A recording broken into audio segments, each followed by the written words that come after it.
For many years, for the past half a century or longer, it hasn't just been the Austrians who have been critical of government intervention.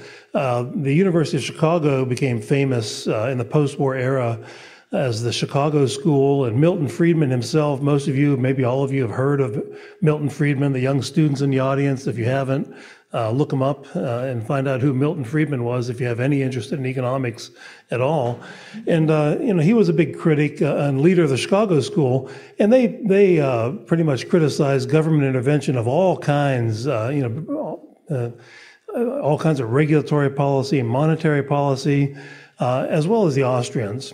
But there was one thing about the Chicago School critics that always sounded kind of funny to me, and that they would never really call for the abolition of a lot of the institutions like the Fed or antitrust, for example. Friedman was famous for most of his career as being an advocate of something called a monetary rule. He thought if the Fed could only allow the money supply to grow at, say, 4% forever, that would be just keen, peachy. That would be wonderful. The Austrians never took that position because inflation is inflation. It'll create the malinvestment problems that it always creates, even if it's only 4%. But by the end of his life, Milton understood that this is kind of crazy because it relies on a sort of a benevolent despot to enforce the monetary rule. And we don't have benevolent despots, we have politicians. And so later in his life, he decided, what have I been doing all these years? He himself, abandoned that idea. But still, you didn't see many Chicago people advocating abolition of the Fed altogether and return to sound money in a gold standard.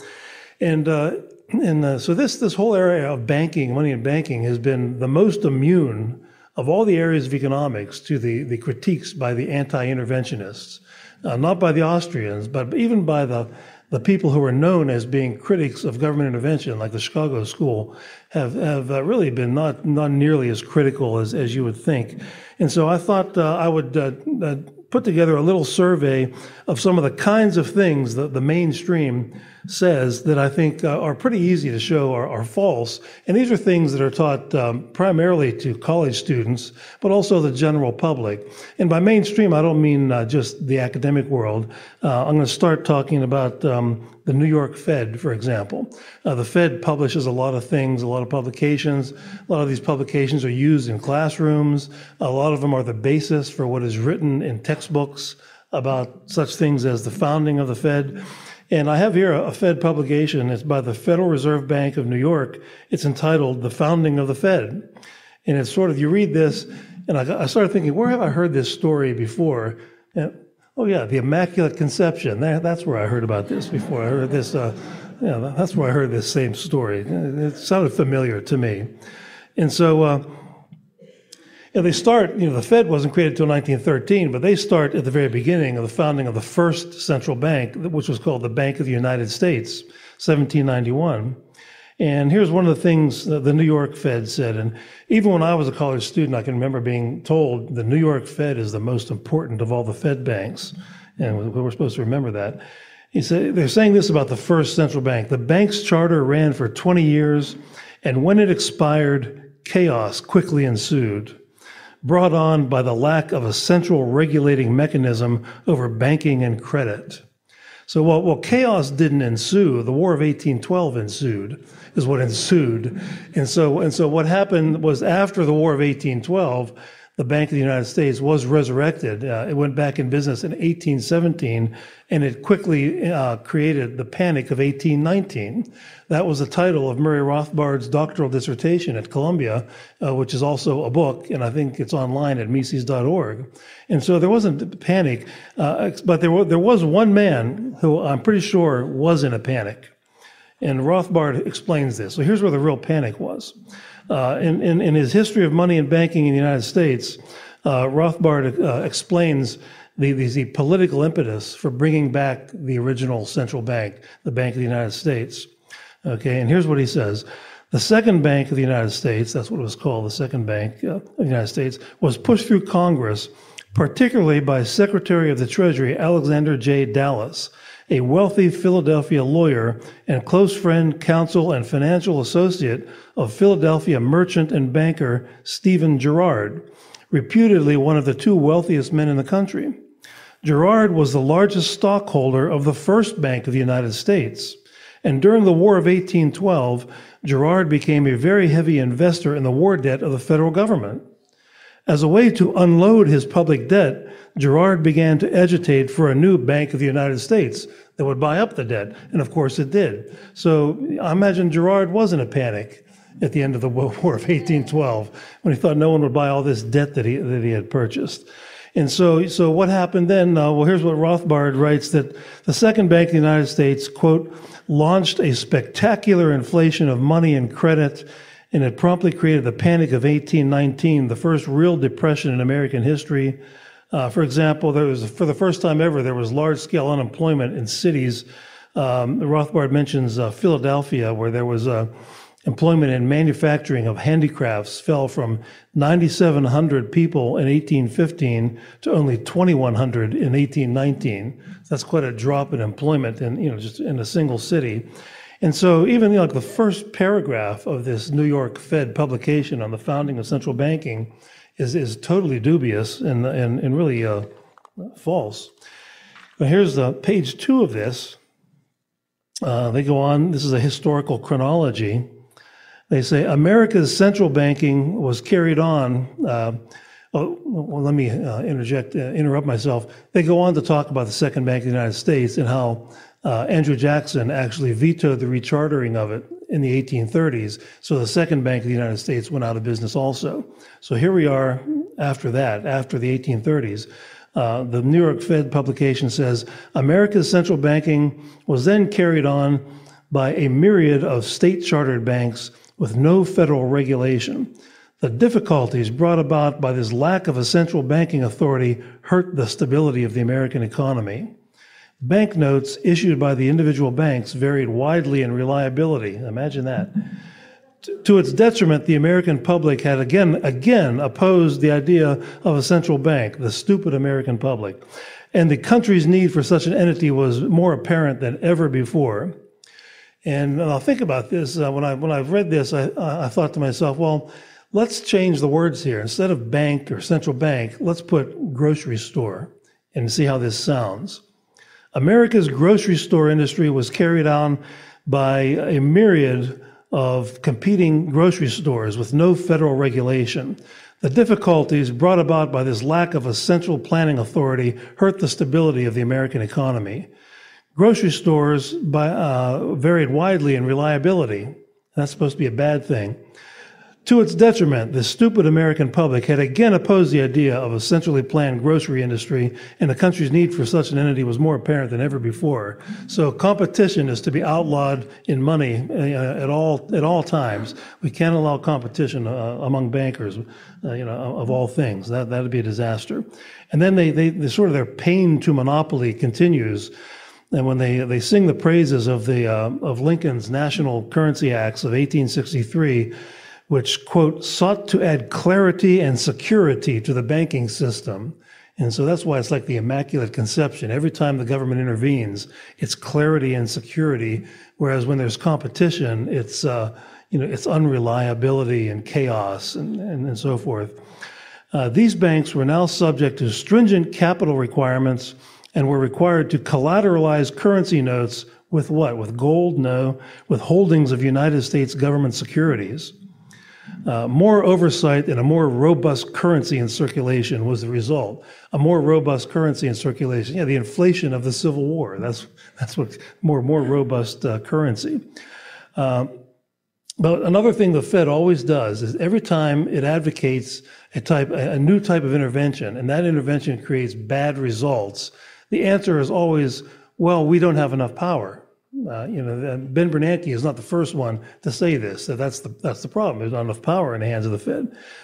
Here's what the New York Fed said about this system, the Lincoln regime system. The national banking legislation of the 1860s proved inadequate because of inability of the banking system to expand or contract currency in circulation. This led to wild gyrations in the economy. So there was a nationalization of the money supply, massive regulation of the banking system by the federal government, and there's no mention here that there might be cause and effect there. The interpretation they give is that, well, the problem was that we don't have enough power. Yes, we greatly expanded our power over money in the 1860s, but not enough. So it's always the result. It's always what they're pleading for. And then they go on to take to explain the creation of the actual Fed, which other people have discussed here today. But here's the creepiest thing they say about the actual Fed being created. A key event leading to America's financial reform was the election of Woodrow Wilson as president. So that's kind of scary. We're kind of close to Halloween, so I thought I'd put that in. That should say something to you if it took a creep like Woodrow Wilson to get the Fed through. Well, that's one example of what I believe to be miseducation about the history of central banking. Anyway, just one little publication, and there are many like this. Another thing I did is I wrote down some quotes about what some of the better-known economics textbooks say about about the creation of the Fed and the role of the Fed in the money supply. And to add a little history here, the biggest selling economics textbook in the world by far from 1948 until about the 1980s was the one by Paul Samuelson's Economics. And then around that time, Samuelson took on a co-author named William Nordhaus. And it continued for many years to be published as Samuelson and Nordhaus. And all during this time, even the competing textbooks were just clones of Samuelson's book for the most part. There were a few outliers, there were a few differences, but for the most part, the big sellers that were used to teach hundreds of thousands of college students every year were either the point of view of Paul Samuelson or people who were sort of Paul Samuelson wannabes. And here's one statement from the 16th edition, 1998, that happened to be in my university library. And this is what college students have always been taught. The Federal Reserve's central goal is low and stable inflation. Hold your laughter, please. It also seeks to promote steady growth in national output, low unemployment, and orderly financial markets. Think of George Selgin's charts when I'm reading this stuff. If aggregate demand is excessive and prices are bid up, the Federal Reserve Board may reduce the growth of the money supply. That puts the brakes on the economy and reduces price pressures. So mainstream economists are always making these metaphors. The economy is like an automobile. We hit the gas and we hit the brakes and we steer the economy. And that's how they view the economy. If the economy is sluggish and business languishing, the Fed may consider increasing the money supply. That will usually give a boost to aggregate demand and bring down unemployment. How's it working today? They've been boosting a lot, haven't they? Then another quote from Samuelson and Nordhaus, they say, above all, the Federal Reserve is an independent agency, and the independent is in big black print. The Fed listens politely, but generally chooses the path it thinks best for the country. And so there's sort of like godlike people up there who have no personal interests at all. They listen politely to what the politicians say. Even the politician named the president, who gets to reappoint the chairman of the Fed, but they'll tell him to get lost if they think he's saying something that they don't approve of. That's what Samuelson and Nordhaus are saying. Then one final statement from Samuelson and Nordhaus. The Fed is ultimately concerned with preserving the integrity of our financial institutions and combating inflation.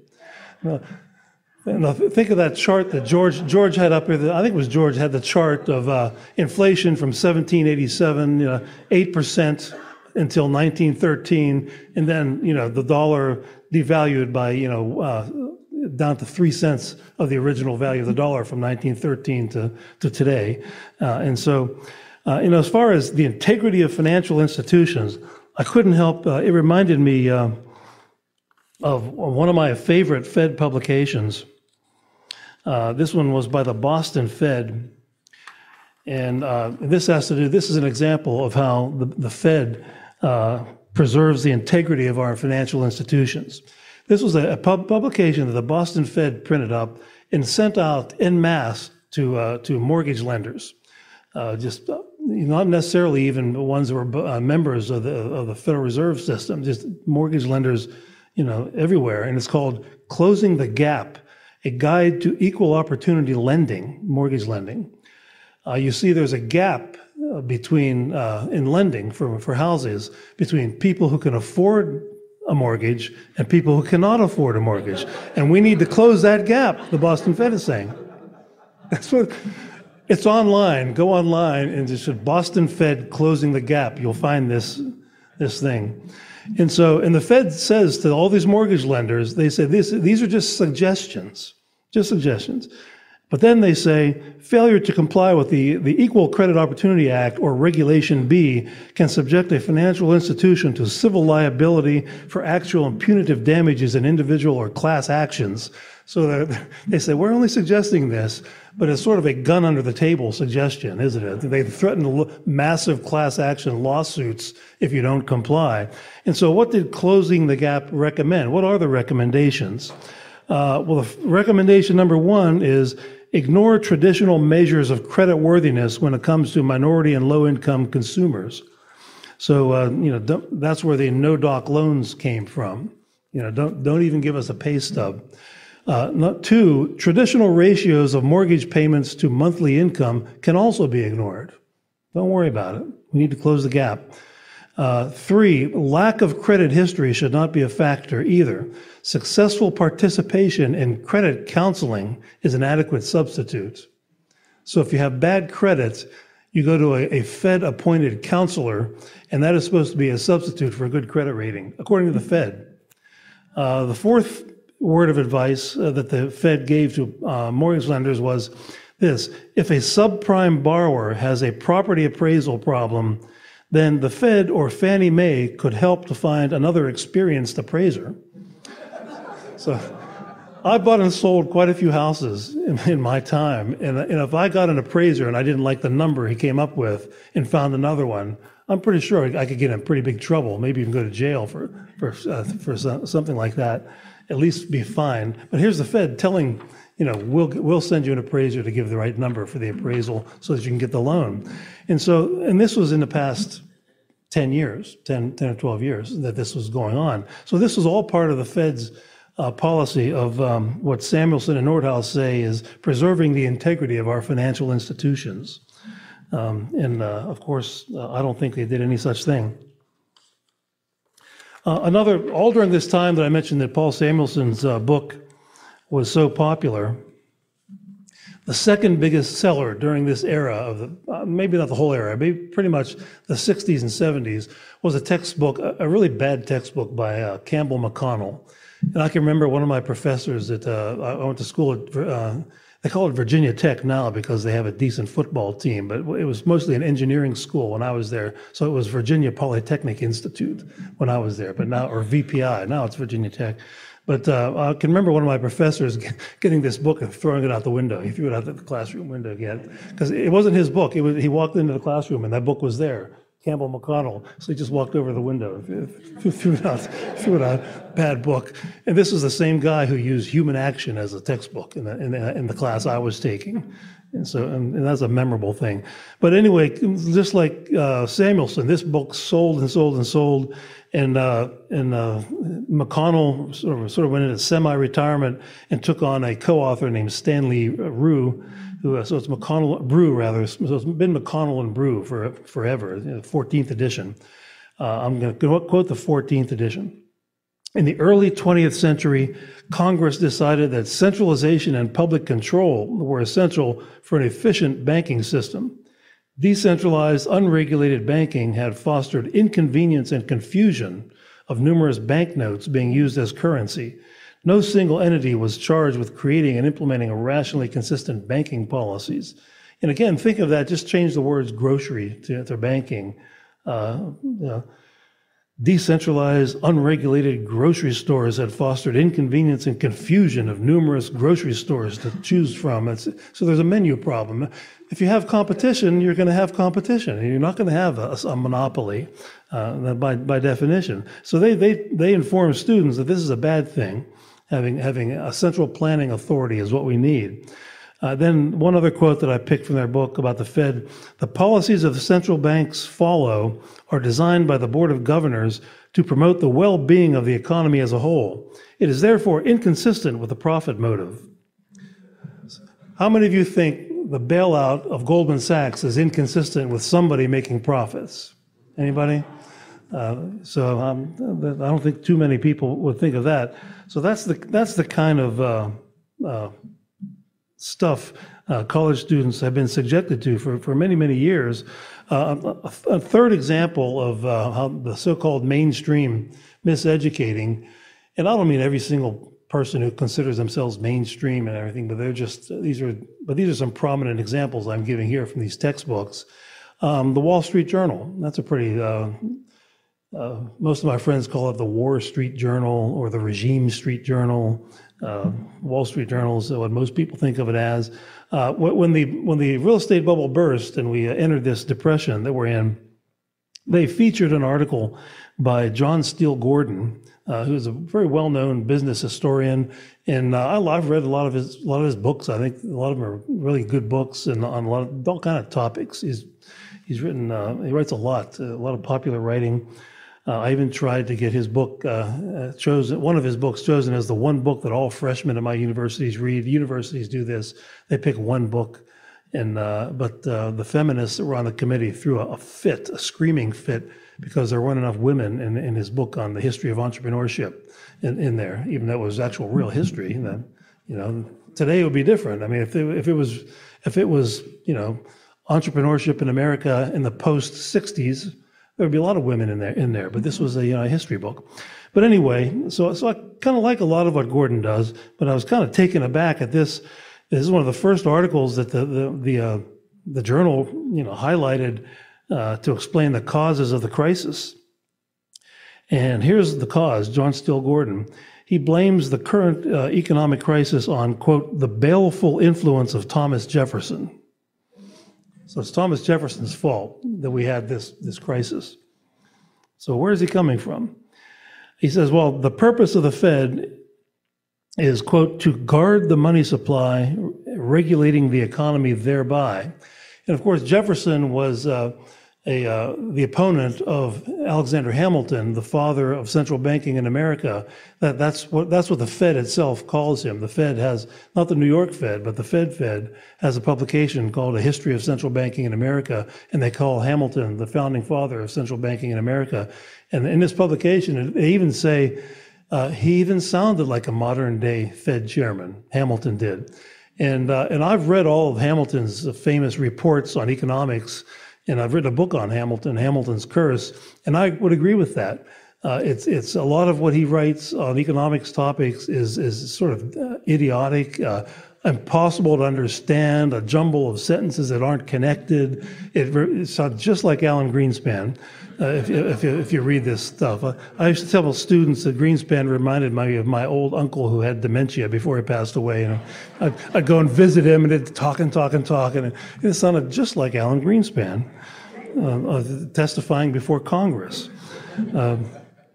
But Jefferson was the mortal enemy of central banking at the very beginning. He and Hamilton both made the case for and against the bank to George Washington, and George Washington signed the legislation, but it was only because he cut a political deal, and the Federalist promised to move the boundary of Washington, D.C. to be adjacent to Mount Vernon, George Washington's property in Virginia, if he would sign the bank bill, which he did. Okay, he was a politician after all. You don't get to be the top general if you're not a politician. And so what else does Gordon say about this? So his basic point is that this whole tradition, this anti-central banking tradition, started with Jefferson and plagues us today, plagues us to this day. And then the real reason for the crisis is that the Fed is not powerful enough. If only we could get rid of these Jeffersonians, and they hide behind this weird-sounding guy, Ludwig von Mises. Now they don't call themselves Jeffersonians anymore. They might call themselves something else. But if we didn't have these critics of the Fed, we wouldn't have had this depression. Is the argument in the article. And on Jefferson, this is a standard line of these people. He says he hated commerce, he hated banks, and may not have understood the concept of central banking. This is nonsense. What Jefferson was opposed to was mercantilism. He opposed Hamilton's plan of a bank run by politicians out of the nation's capital that would spend money on corporate welfare and have protectionist tariffs. That's what he opposed. He didn't oppose banking per se. He opposed the idea of a bank run by politicians and the policies of taxing farmers to subsidize manufacturers. That's what he opposed, not manufacturing in general. Here's what Rothbard says about this. He said, Jefferson was very precisely in favor of laissez-faire or free market capitalism. And that was the real argument between Hamilton and Jefferson. It wasn't really that Jefferson was against factories or industries per se.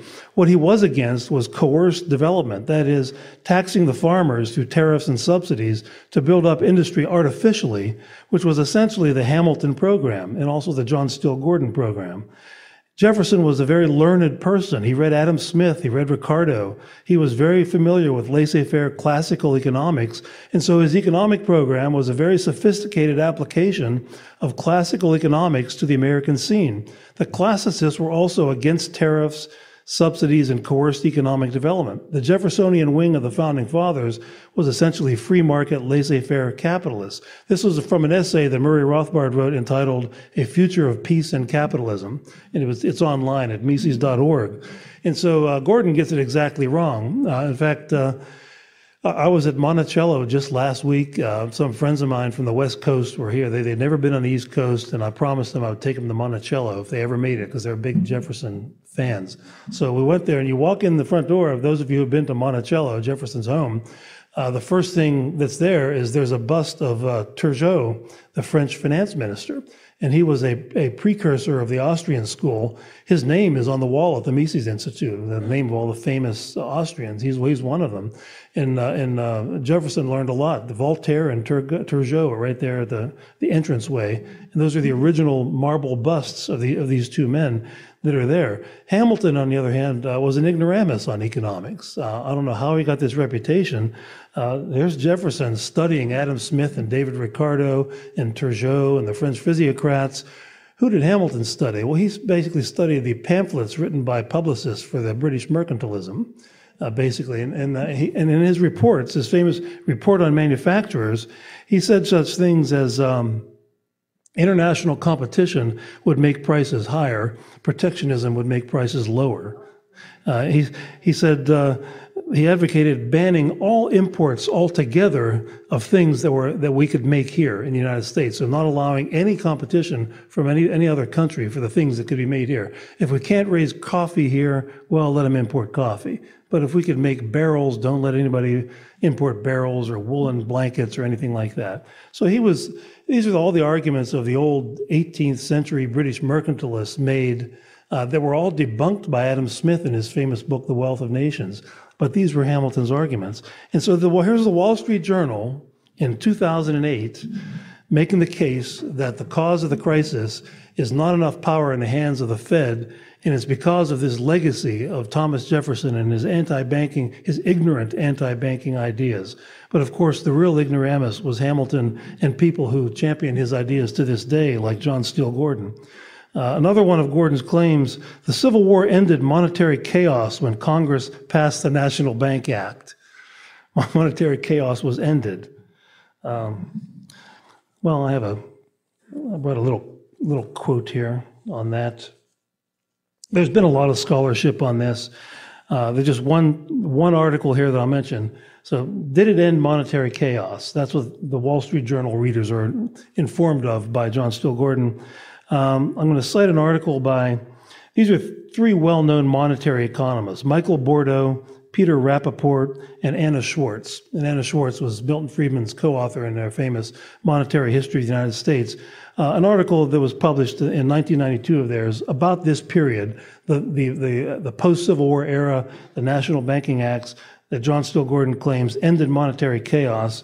They say this: the system was characterized by monetary and cyclical instability, 4 banking panics, frequent stock market crashes, and other financial disturbances.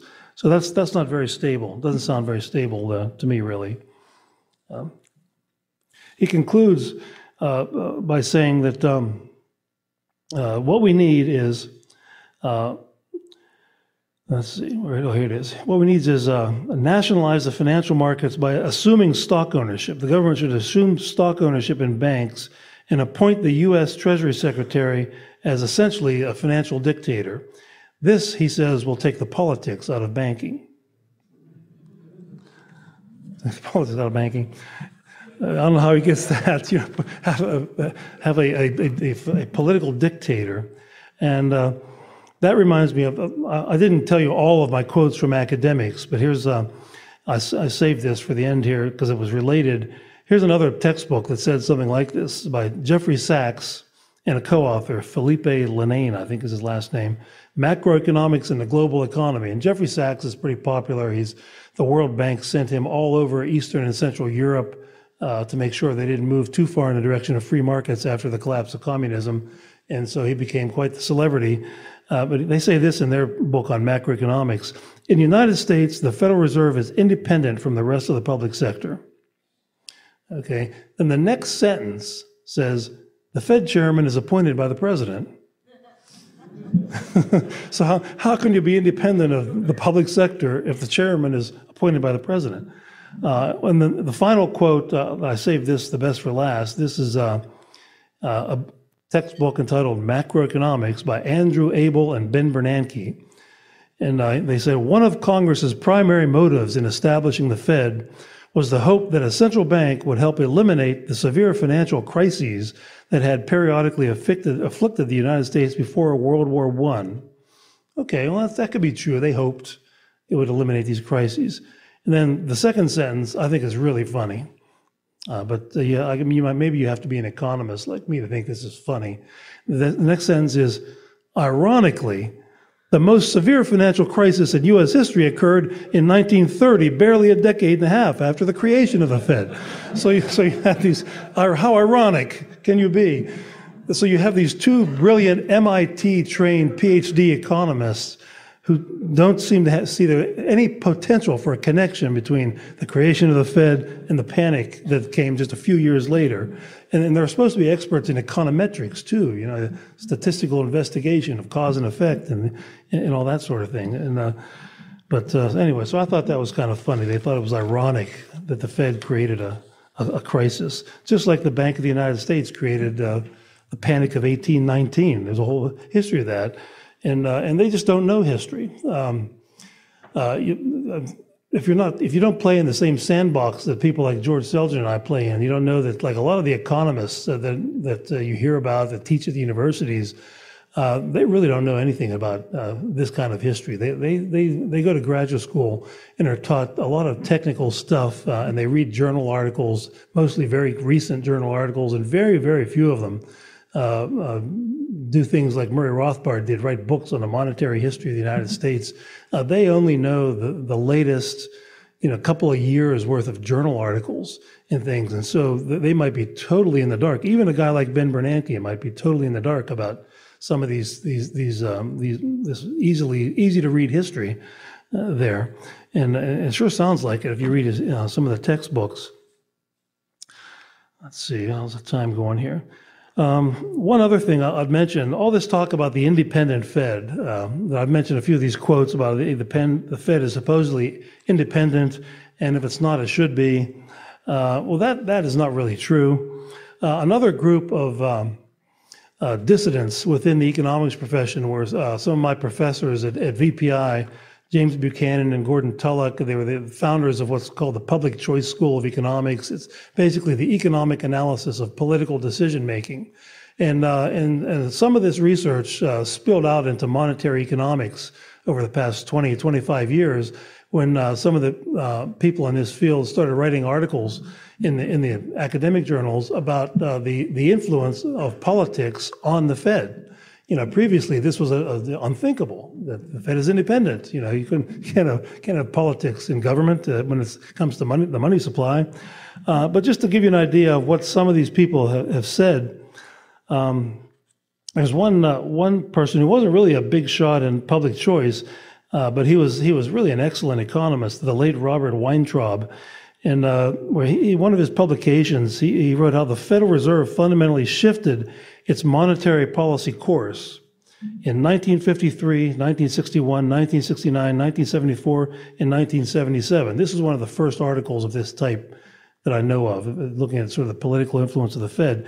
Now, why did the Fed make all these shifts from easy money to not so easy money, every time, every few years? Well, here's the explanation. President Eisenhower wanted slower money growth. The money supply then grew at 1.73% during his administration, the slowest rate in a decade. Then President Kennedy desired a somewhat faster money creation.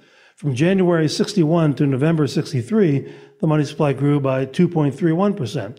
Lyndon Johnson required rapid money creation to finance his expansion of the Vietnam War and the welfare state.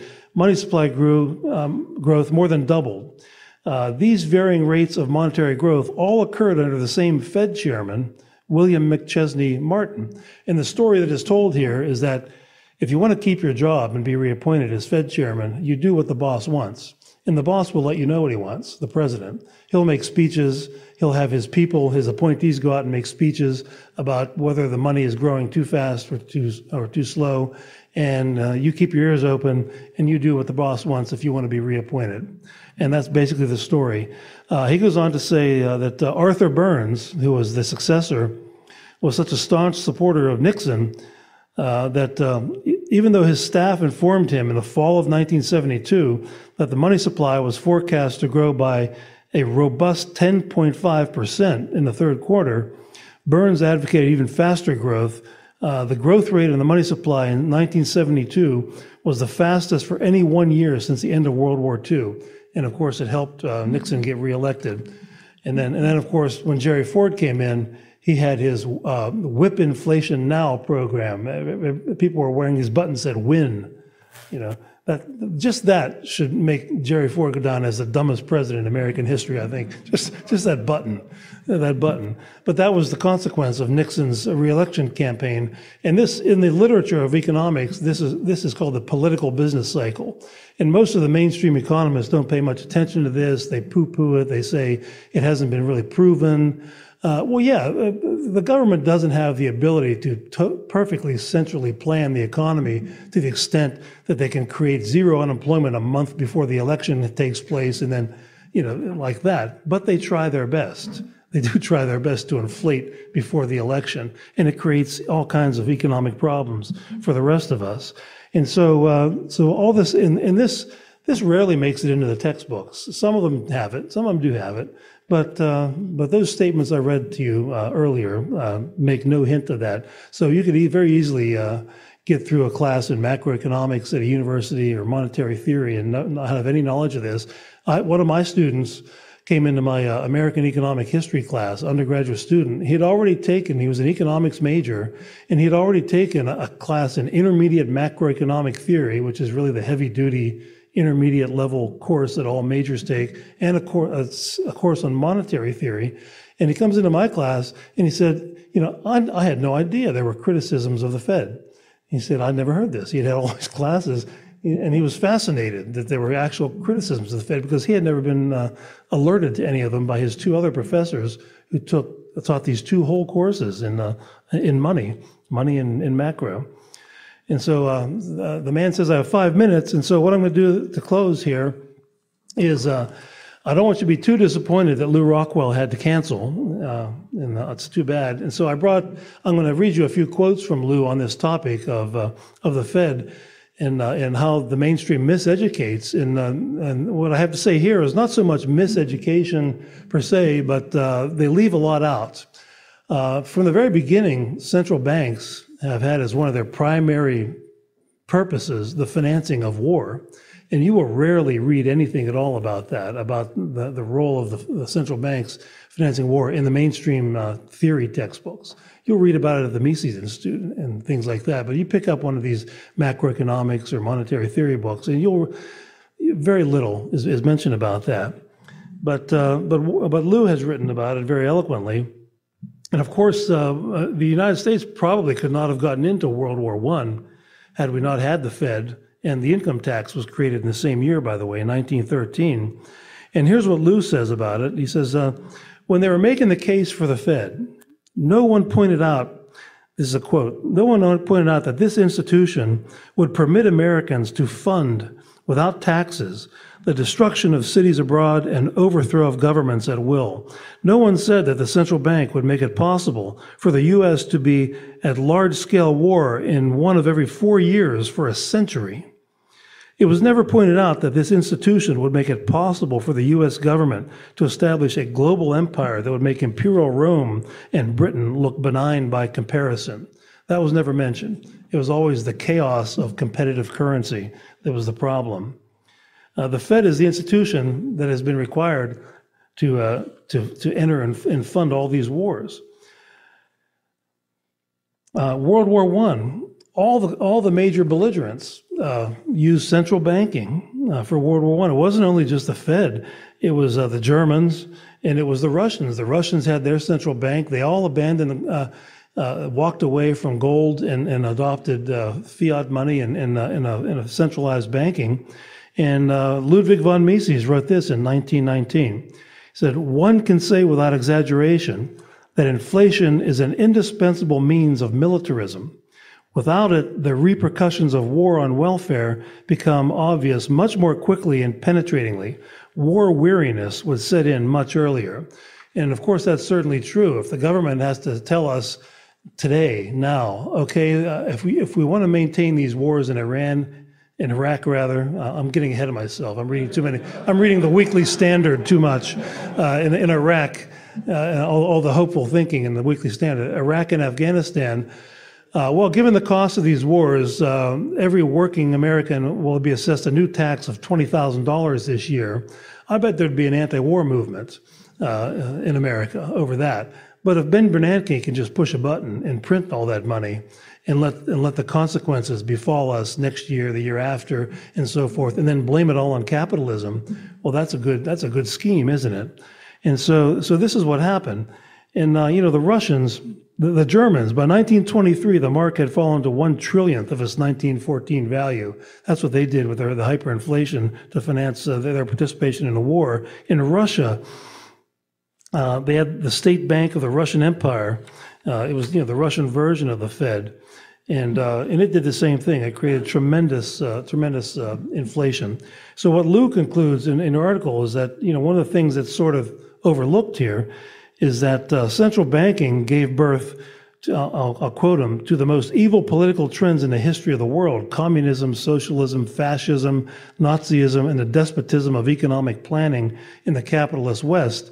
And you won't read that in these economics textbooks, but I believe it's absolutely true that is what has happened. And if you really want to follow up on this, Joe Salerno has an excellent article called "War and the Money Machine," and it's in the Mises Institute book on the cost of war, but it's also online.